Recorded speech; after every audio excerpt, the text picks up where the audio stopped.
இல்லாமல் கண்ணிமிக்கவர்களே, அடுத்தவர்களை அண்டி இன்றைக்கு நாம் உரிமைகளை இழந்து கொண்டிருக்கிறோம். சிறப்பானவர்களே, மூன்றாவது மிக முக்கியமான அம்சம் இன்றைக்கு இந்த வரலாற்று திரிவு. அதற்கு நாம் நிறைய முறியடிப்பதற்கு கடமைப்பட்டிருக்கிறோம். உண்மை வரலாறுகளை திரித்து திரித்து வரலாறுகளில் இருட்டடிப்பு செய்கிற மிக மோசமான வேலையை இந்த அரசாங்கம் செய்து கொண்டிருக்கிறது. வெகுஜன முஸ்லிம்களுக்கு நாம் சொல்லியாக வேண்டும். முஸ்லிம்கள் இவர்கள் சொல்வதை போல எந்த கோயிலையும் இடிப்பவர்கள் அல்ல.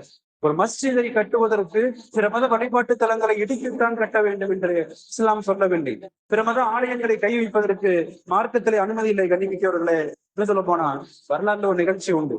இதற்கு அபூபக்கர் சித்திக் முதல் ஜனாதிபதியாக சலீஃபாவாக பதவி இருக்கிற போது முதல் படையை அனுப்புவார்கள். அதுல உசாமத் இப்னு ஸைத் தலைமையில்.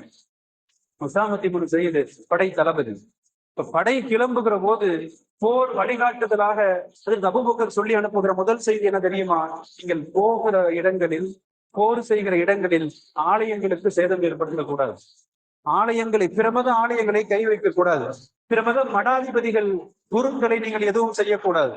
எவ்வளவு அற்புதமான வழிகாட்டுதல் கண்ணியமிக்கவர்களே! அந்த இஸ்லாமிய மதத்தின் மீது இன்றைக்கு சொல்லுகிறார்கள் இவர்கள் கோயிலை இடித்து பள்ளி கட்டியதாக. கண்ணியமிக்கவர்களே, இது சொல்ல போனா இந்த இன்றைக்கு இருக்கிற சைனா இவ்வளவு அற்புதமான இஸ்லாமிய மன்னர்களின் வரலாறு எல்லா மக்களுக்கும் உறுதி சொல்லப்பட வேண்டும்.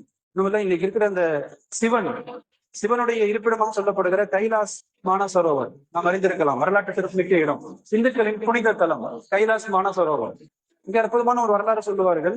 இந்த இந்தியா சுதந்திரம் அடைகிறப்ப சீனா கிட்டத்தட்ட அந்த மானசரோவர் தொடங்கி அருணாச்சல பிரதேசின் பல்வேறு பகுதிகள் வரை ஊடுருவி உள்ள வந்துருது. இந்தியாவில் பல்வேறு பகுதிகளை கைப்பற்றுகிறது. அன்றைய பாரத பிரதமர் ஜவஹர்லால் நேரு ஐநா சபையில் கோரிக்கை வைக்கிறார், எங்கள் பகுதிகளை எங்களுக்கு மீட்டு தர வேண்டும் என்று. அதற்கு சைனா சொன்ன பதில் என்ன தெரியுமா?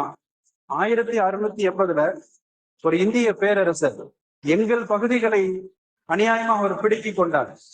பிடுங்கப்பட்ட பகுதிகளை மீண்டும் நாங்கள் திரும்ப பெற்றோம் என்று சொல்லி சைனா பதில் சொன்னது. அந்த சைனா குறிப்பிட்ட பேரரசர் யார் தெரியுமா? மாமன்னர் அவுரங்கசீப். இப்ப வரலாறு சொல்லுகிறது, அவுரங்கசீப் அவருடைய ஆட்சி காலத்துல ஒரு கடிதம் எழுதுவார்.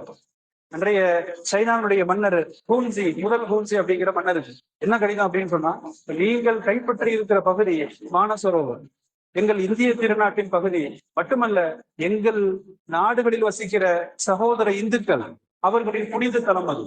இப்ப மத நல்லிணக்கத்திற்கு மிக அற்புதமான ஒரு சான்று மாமன்னர் அவுரங்கசீப். இன்றைக்கு அந்த மன்னர் மீது இந்து வெறியர் என்று, இவர் முஸ்லிம் தீவிர பட்டாளர் என்றெல்லாம் பரப்பப்படுகிற குற்றச்சாட்டுகள்.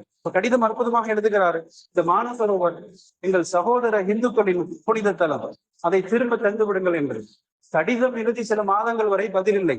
இப்ப மாமன்னர் அவுரங்கசீப் மிக பெரும் சாம்ராஜ்யத்திற்கு சொந்தக்காரர்கள் அருகில் இருக்கிற குமாவோன் அப்படிங்கிற ஒரு அரசரோடு சேர்ந்து படை நடத்தி மலையேறி சென்று அத சைனாவின் மன்னரோடு போரிட்டு அந்த பகுதிகளை வென்று இந்தியாவோடு சேர்த்தார் என்பது வரலாறு. கண்டிப்பார்களே, யோசித்து பார்க்கிறோம். இஸ்லாமிய மன்னர்களின் வரலாறு இதுதான்.